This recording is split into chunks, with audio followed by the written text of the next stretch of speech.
brought to you by Silver Pumps.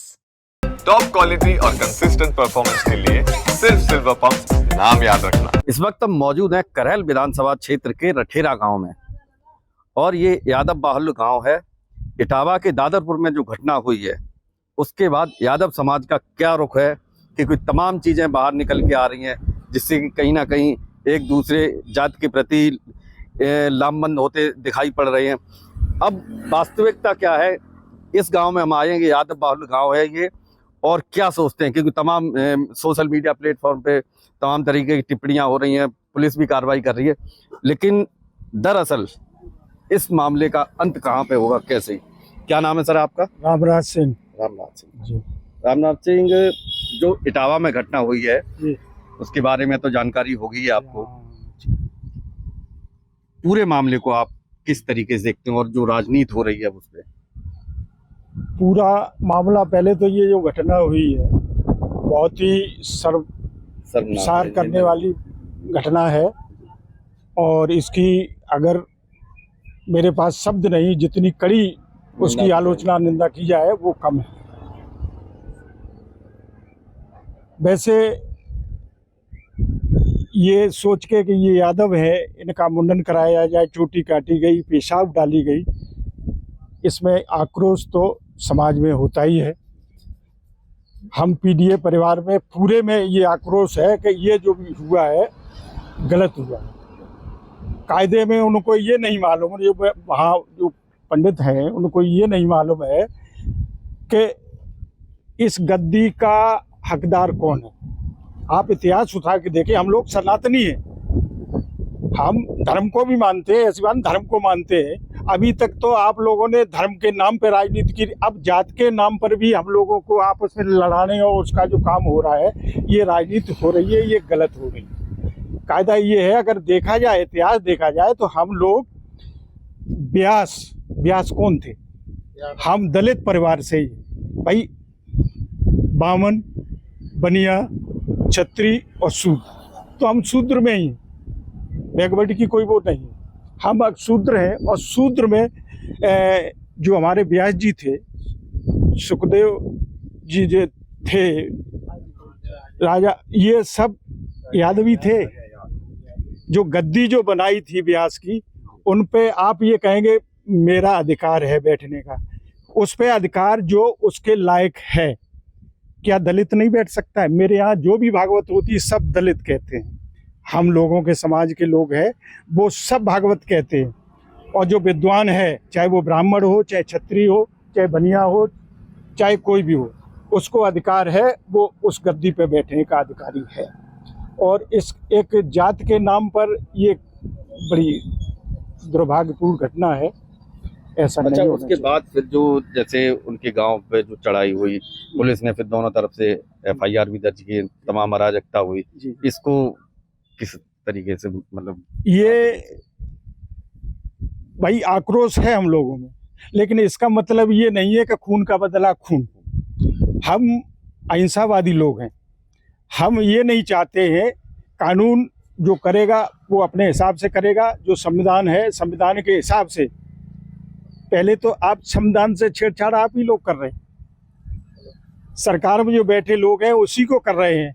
संविधान से बढ़ के कोई चीज़ नहीं है। मैं संविधान को मानने वाला हूँ, कानून को अपने हाथ में नहीं लूँगा और न लेने दूंगा, और जिन्होंने जो भी किया है वो गलत किया। वैसे ऐसा कुछ नहीं है, बढ़ा चढ़ा के वो किया गया है। हम लोग सिर्फ, जो भी लोग गए होंगे वो सिर्फ उन्हें आक्रोश था, उन्हें अपनी बात रखनी थी और लोगों से, पीड़ित लोगों से मिलना भी था, और उसको बढ़ा चढ़ा के कि इसमें इधर से भी एफआईआर, उधर से एफआईआर। एक बात बताइए कि आप, ये पूरा गांव है, आप ही को हम लेते हैं, आप इस गांव में अगर आए तो आप इस गांव का क्या बिगाड़ लेंगे? आप हमारा क्या कर लेंगे? कुछ भी नहीं कर पाएंगे। तो जो चोटी काटी गई, जो पेशाब उनके ऊपर डाली गई, तो वो क्या कर सकते थे? आपने उसको भी लपेट लिया। किस जुर्म में उसको लपेटा, बताइए, आप बताइए। हम लोग आंदोलन करेंगे, ऐसी बात नहीं है, हम अहिंसावादी हैं, हम आंदोलन करेंगे कि ये ऐसा नहीं होना चाहिए, और जिन लोगों ने किया है उनके खिलाफ कठोर कार्रवाई हो। अच्छा, अब देखने में आ रहा है कि सोशल मीडिया प्लेटफॉर्म पे कहीं यादव वर्ग के लोग ब्राह्मणों के खिलाफ कर रहे हैं, ब्राह्मण लोग जो यादवों के खिलाफ कर रहे हैं। इस घटना के बाद क्या लगता है कि जैसे नहीं, जो हमारा सामाजिक ढांचा है वो कहीं ना कहीं अस्थिर होता दिखाई दे रहा है। ये सब बीजेपी की सोची समझी चाल है। ये सब बंटवारा करने में लगे हुए हैं। अभी तक तो बंटवारा किया हिंदू और मुसलमानों में, अब ये बंटवारा कर रहे हैं जातियों में। तो ये इन्हें ये लग रहा है कि जातीयता के आधार पर जो है वोट, यादव बाहुल वोट है वो समाजवादी पार्टी के लिए जाता है। और इस कारण उन्हें अब ये बताइए 15-16 किलोमीटर, जो भागवत कहने वाले लोग हैं 15-16 किलोमीटर आगे दूर के रहने वाले, ये बताया जाता है। हमने तो नहीं देखा उनका गांव। तो फिर तो इन्हें पहले से जानकारी होगी कि हाँ, इन्हें पहले से जानकारी थी। और फिर आप ही कह रहे हैं कि मेरे यहाँ 3 भागवत कह चुके हैं, ये तीसरी भागवत थी। तो आपको नहीं मालूम था कि ये क्या नाम मुकुटमणि यादव है या ब्राह्मण है?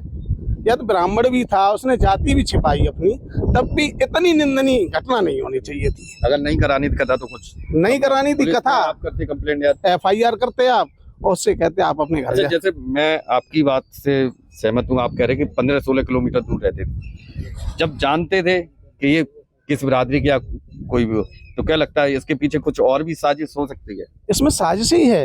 इसमें जो मुक्तेश्वरानंद जी ने कहा है, ये सोची समझी पहले से रणनीति है। ये जो है मुक्तेश्वरानंद जी की आप बयान सुनिए, उनने बताया ये सोची समझी साजिश है, इसको कराया गया है। कराया गया है जी, बिल्कुल कराया गया। ये कोई हुआ नहीं है, कराया गया है। कराया गया है। हाँ, और ये सब बांटने की कोशिश कर रहे हैं। हम लोग जातियों में बांट रहे हैं अब। जातियों में। हाँ, अभी तक तो मंदिर मस्जिद में बांटा, हिंदू मुसलमान पे बांटा, अब जातिता पे बांट रहे हैं। भाई पीडीए परिवार हमारा बड़ा परिवार है, 80-85% है। तो उन्हें ये लग रहा है कि 10-15% हम रह गए हैं। अखिलेश को कोई रोक नहीं पाएगा। अब की सरकार पीडीए के सारे लोग एकजुट होके समाजवादी पार्टी को वोट करेंगे, या जो भी गठबंधन बनेगा, इंडिया गठबंधन है उसके तहत ये सारे लोग वोट करेंगे। उनको ये बौखलाहट है कि अभी तक तो हिंदू मुस्लिम कार्ड चलते रहे, अब वो नहीं चल पाया तो उन्हें कि अब जात पे करो। जात पे कौन हो गए? ये ब्राह्मण है, ये अहीर है, ये शाक है। हमारे यहाँ देखो वाल्मीकि है, इसकी कदर क्या है इस गांव में? ये हमारे यहाँ कहाँ है वो लड़का? ब्राह्मण भी दूर हो रहा है, इसलिए सब समझे? अच्छा, ब्राह्मण जी, क्या नाम है आपका? सलील यादव। सलील यादव। सलील जी, ये जो घटना हुई है आप बिल्कुल गलत है, बिल्कुल सरासर। क्योंकि ये जो घटना है असामाजिक घटना है। चाहे कोई यादव समाज का करता फिर भी हम इसकी निंदा करते। जो असामाजिक है वो असामाजिक है। ये उन्होंने कहा कि 2 फर्जी आधार कार्ड थे। यदि फर्जी आधार कार्ड थे, आप उनको जब्त करते, उनको पुलिस को सौंपते, मार पीट के फेंक देते, उनको भेज देते घर, 2 थप्पड़ लगाते भेज देते। आपने उनका सिर मुंडन कराया, बाल कटवाए, उसका मूत्र का छिड़काव किया। ये तो असामाजिक चीज है कि किसी को बदनाम करना, जाति की वजह से किसी को अपमान करना। तो इससे जाति वैमनस्यता नहीं बढ़ रही क्या? जिस चीज़ों को उन्होंने किया। और फिर आप प्रबुद्ध वर्ग से आते हैं। प्रबुद्ध वर्ग का काम यही है कि दूसरों को हानि पहुंचाना, दूसरे के मान सम्मान को हानि पहुंचाना, जातिगत टिप्पणी करना, जातिगत आवाज उठाना, ये सब क्या? आज हम 21वीं सदी में हम ये सोचेंगे सर ब्राह्मणी कथा कर सकता है। आज जिसको ज्ञान है, आप जाति क्यों पूछे? आप ज्ञान पूछते हैं? जो गद्दी के लायक वो कथा कैसे? ज्ञान पूछते, जाति क्यों पूछिए आप? फिर आपके आधार कार्ड फर्जी है ही नहीं। 3 वीडियो आई उसमें, पूछ लीजिए ज्ञान। 3 वीडियो में, किसी वीडियो में तो कहते हैं कि हाँ तुम्हारा आधार कार्ड है, तीनों वीडियो में ये कहा कि तुम यादव हो, इस गांव में कैसे आगे कथा करने, इसकी वजह से तुम्हें अपमानित किया है। भाई कहीं आधार कार्ड का जिक्र हुआ नहीं, अब वहाँ आधार कार्ड छीन लिया, हारमोनियम छीन ली। अब सब जानते जीरोक्स वाली दुकान है, मोटे कागज पे निकलवा लिया आधार कार्ड 3 दिन बाद, वो दिखा दिया वकील से कहलवा कर। ये थोड़ी कोई मान्य होगा। और फिर सबको निंदा करनी चाहिए और सरकार को एक्शन लेना चाहिए। बस ये गलत घटना है, गलत घटना है। ये हमारे साथ और भी कुछ लोग हैं। बाबा क्या नाम है आपका? शिवराज सिंह। शिवराज सिंह, आप भी पीले वस्त्र पहने हुए? हम तो पंडित हैं ना। अच्छा, पंडित हैं आप? हाँ, जो पंडितों ने किया वो गलत किया, बस इतनी बात है। जो पंडितों ने किया वो गलत किया है, खुद पंडित हैं। अच्छा, पूजा पाठ करते हैं आप? हाँ, सब करते हैं। कथा वगैरह भी करते हैं? कथा नहीं करते हैं। अच्छा, तो जो घटना हुई है दादरपुर वो में, गलत तो हुई है। उन्होंने जो गलत किया, जो पंडित समाज हम भी हैं, और जो हमारे वर्ग लोगों ने जो किया वो गलत किया है, ये नहीं करना अच्छा, चाहिए। ये घटना होने के बाद मैं एक चीज जानना चाहूंगा। आपने कहा आप पंडित हैं, इस गांव में उसके बाद कोई ऐसा माहौल कुछ देखने को मिला या जैसे आप? याद वो लोग याद वो लोग है देखते भाई, लोग हम दूसरे गांव के हैं, हम भी लोग इनके यहाँ देखते हैं। ये आक्रोश लोगों में है नहीं, वैसे आपस में तो कुछ, आपस में कुछ नहीं, आपस में कुछ ऐसा नहीं है वैसे। ये तो एक जात का गांव है, यहाँ तो काम वाले थोड़े थोड़े लोग हैं। एक गांव, एक जात का ही गांव है। ये यादव भी हैं सब? यादव इस गांव में नहीं, हमें और भी कुछ लोगों से बात करनी है। क्या नाम है आपका? चंद्रवीर सिंह। चंद्रवीर सिंह। चंद्रवीर जी, ये बताइए, जो घटना है और उसके बाद लगातार राजनीति हो रही, तमाम नेताओं के बयान आ रहे हैं। राजनीति तो वो करेंगे ही, अपनी अपनी राजनीति सब करते हैं। बीजेपी वाले अलग राजनीति कर रहे हैं, सपा वाले अलग राजनीति कर रहे हैं। राजनीति तो वहाँ होगी, आपको नहीं सब लगता कि वोट की खातिर सब राजनीति है, कुछ ना है। लेकिन इसका जो हमारे समाज पे, उस पे भी तो समाज में असर, फर्क पड़ेगा ही। कि ब्राह्मण में बेमनस्ता रहेगी, यादव में बेमनस्ता रहेगी, वो तो लड़ेंगे ही आपस में। अच्छा, आपके गांव में जैसे कथा भागवत होती है तो कभी ये चीज? यहाँ कुछ नहीं है, यहाँ कोई नहीं है, कुछ नहीं। कोई चाहे नहीं, ब्राह्मण गए, चाहे पंडित गए, या कोई वैसी दिक्कत कोई नहीं। दिक्कत यहाँ नहीं, कोई जातवाद की कोई समस्या ना है, कोई बात नहीं है। ना कोई बात नहीं। और भी कुछ लोग हैं, क्या नाम है आपका? रोहित नंदन कठेरिया। रोहित जी, ये जो घटना हुई है, इसकी तो हम सब लोग निंदा कर रहे हैं और हमारा पूरे पीडीए परिवार भी कर रहा है और ज्यादातर कठेरिया समाज भी कर रहा है।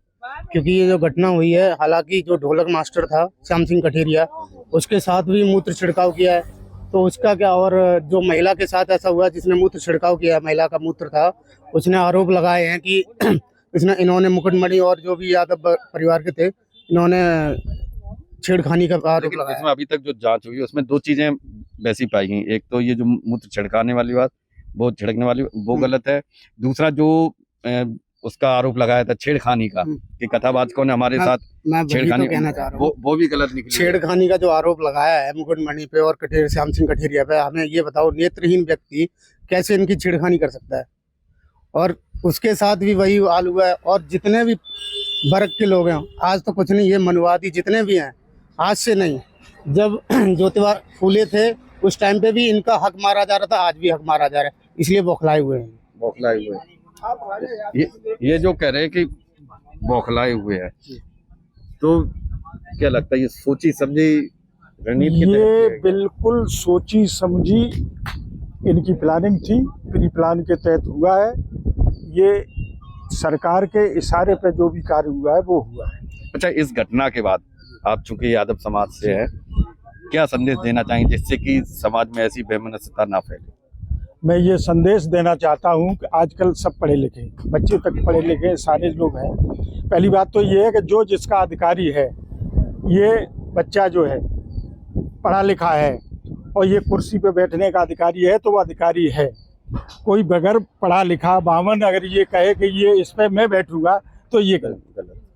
तो संदेश में ये देना चाहता हूँ कि देश में ये नफरत की राजनीति न करो। भाई राजनीति करो, लेकिन पहले भी राजनीति होती थी। अगर कायदे में अगर देखा जाए तो ये अधोघोषित इमरजेंसी है। सन 75 में इमरजेंसी लगी थी, सब जानते थे, सब जो कुछ भी हुआ, लेकिन ये इमरजेंसी से भी बढ़कर ये अधोघोषित इमरजेंसी का वो है। कोई अपनी जबान नहीं खोल सकता है, कुछ कहता है तो चलो जेल जाओ, मुकदमे लगवाओ, फर्जी लगाओ, ये लगाओ, ये सारी। कब तक आप हमारी जबान को बंद करेंगे?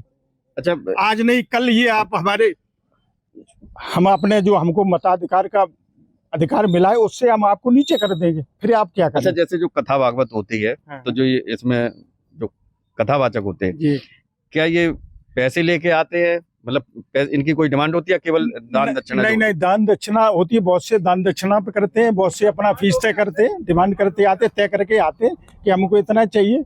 अब एक बात, जो भागवत साहब कहती है, राजा ययाति और उनकी के कौन से मुनि थे, शुक्राचार्य जी, ये सारी कथा आती है, तो ये लोग तो उसको छुपा जाते हैं चैप्टर। और जो हम पीडीए परिवार के जैसे कोई भी हो योग्य है, वो उसको सुनाता है। अब ये चीज आपको हकीकत आप कहाँ ले जाएंगे? अखिलेश जी ने ये कहा है हाँ। कि जो बागेश्वर बाबा है, हाँ, धीरेन्द्र शास्त्री जी, हाँ, बोले इनको कोई बुला नहीं सकता है क्योंकि ये 50 लाख रुपया लेते हैं, लेकिन टेबल के नीचे से लेते हैं। जबकि धीरेन्द्र शास्त्री कह रहे कि हम कथा भागवत के लिए कोई सिंगल उनका आपने स्टेटमेंट पढ़ा कल या परसों, मैंने देखा था। निंदा तो उन्होंने की है इसकी घटना करना। भाई जो बुद्धिजीवी होगा, पढ़ा लिखा होगा, वो आदमी इस घटना की निंदा करेगा। उन्होंने तो ये भी कहा है कि उस व्यास गद्दी पे जो कथा कहने लायक वो कोई भी हो, कोई भी हो। दलित, भाई एक बताओ, दलित पढ़ा है, योग्य है, उसने वेद पढ़ा है, शास्त्र पढ़े हैं, क्या वो कथा नहीं कह सकता? वो गद्दी पे नहीं बैठ सकता है?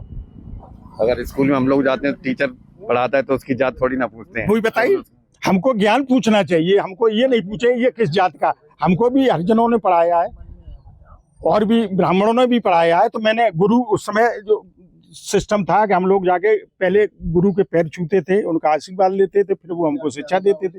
और उस समय अगर हमारे परिवार के या कोई लोग ये कहते ये हरिजन है, ये ब्राह्मण है, ये जो शिक्षा नहीं लेंगे, तो ये गलत बात। अब तमाम सोशल मीडिया पे वो चल रहा है एक दूसरे के प्रति, तो क्या मैसेज देंगे जिससे कि आगे कोई ये बात ना बढ़े? और मैं ये संदेश देना चाहता हूँ, जो भी हुआ ये तो गलत हुआ ही। अब इस मामले को ज़्यादा तूल न दिया जाए, सब आपस में भाईचारे से रहे। और तूल दिया भी नहीं जा रहा है। हकीकत बात यह है कि तूल दिया नहीं जा रहा, ये सरकार के लोग इसको तूल पकड़ा रहे हैं। हकीकत बात तो ये। गगन यादव का भी बीच में नाम आया था। गगन यादव, एक बात और, यादव है मेरे भाई के साथ अगर कोई अशोभनीय कार्य हो तो खून तो खोलेगा। ये खून आखिरकार हम 85% अगर एक दिला भी किसी के ऊपर डालेंगे तो पता नहीं लगेगा, 10% 5%, लेकिन हमें ऐसा नहीं करते। अच्छा, आप युवा हैं, गगन यादव के बारे में बताया जाता है काफी युवा उनसे जुड़े हुए हैं। नहीं, जो सही काम करेगा उसके साथ लोग खड़े होंगे। लेकिन अभी ये मामला ऐसा नहीं कि हम गगन जी पे कुछ कहें, अखिलेश जी पे कुछ कहें, सबने अपना अपना काम किया। अभी हम सरकार सवाल पूछेंगे ना, तुम इसको शांति करो। क्या अखिलेश जी की जिम्मेदारी शांत करने, गगन जी की जिम्मेदारी शांत करने की? शांत करने की जिम्मेदारी योगी जी की है, सरकार की है। आप इसको शांत कर दो, मामला खत्म हो जाएगा। बस गगन जी की क्या बात होगा, इनसे क्यों आप सवाल पूछे? सरकार सवाल पूछो ना। मुकदमे में फंस गए भाई, जिनके साथ ये कांड हुआ या जिनके साथ दुर्व्यवहार हुआ, उन्हीं पे मुकदमा लिख दिया आपने। तो सवाल गगन जी से थोड़ी है, सवाल तो योगी जी से है, वो जवाब दें इसका।